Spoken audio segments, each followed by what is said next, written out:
John and I were in the same year at school, and we used to walk home together and talk about music a lot. And then James came along a little bit later. We'd all been playing in bands by this point. I'd been a drummer in a couple of bands, and so John and James was playing lead guitar in a band. So when he arrived at the school, we got together and figured let's form a band, and that's where it started.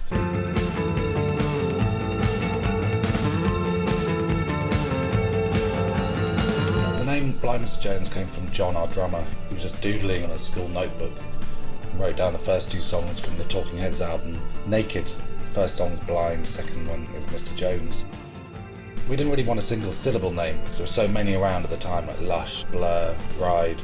So we figured let's be a little bit different. Probably worked against us actually, because people had no idea what sort of music we played.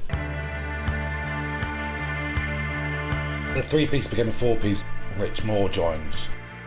It was quite an epic night in the pub, and it was decided in the toilets at the time that Rich would be the new Blind Mr. Jones guitarist.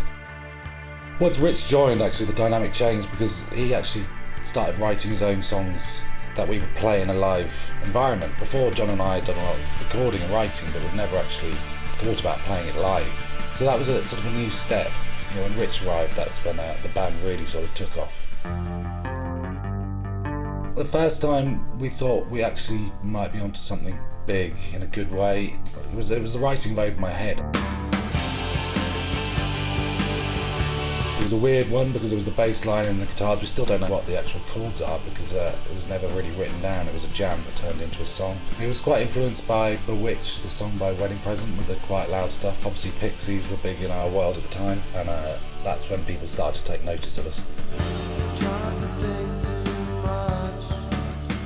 We sent the demo to a couple of bands to see if we could get a support slot with them, so Revolver and Slowdive. Slowdive we never got the support, but Neil did like the demo a lot, so he wanted to do a bit of producing, so Neil got us into the studio, the Courtyard Studios, and produced our first demo. And then we sent those off to record companies, and once they saw that Neil Halstead had produced it, they suddenly had a lot more interest in us. We had interest from a few labels. Cherry Red definitely were the most enthusiastic. They came to see us at the Windsor Old Trout and were very keen to sign us, so we kind of went with them.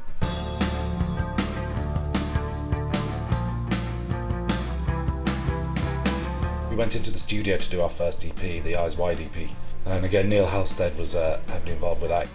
He actually helped with a couple of the guitar parts on Henry and Suede and one on Eyes Wide, I think, as well.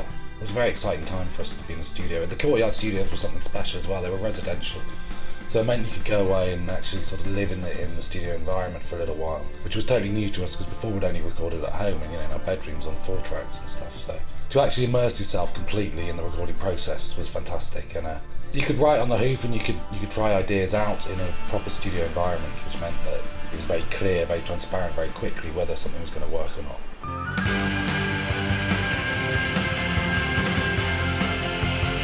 Second EP was Crazy Jazz, and we'd been touring a lot by then, so we were a lot tighter and sharper as a band, a lot more confident as musicians as well. So when we went into the studio for the second EP, we were much clearer then about what we wanted our sound to be like and what we wanted to get out of it. So the A side of the EP, 2 fast pop songs, and then on the B side the 8-minute chill out Featherweight. You can feel the confidence in the songs in Crazy Jazz, much more so than Eyes Wide EP.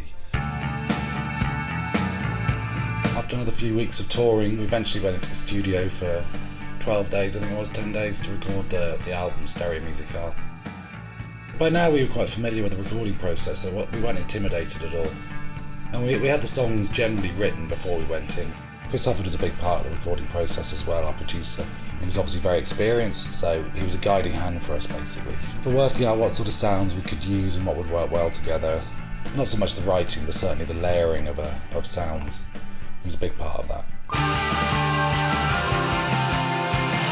We didn't want big guitar solos, we just wanted a big wall of noise, and that was essentially the thinking behind it.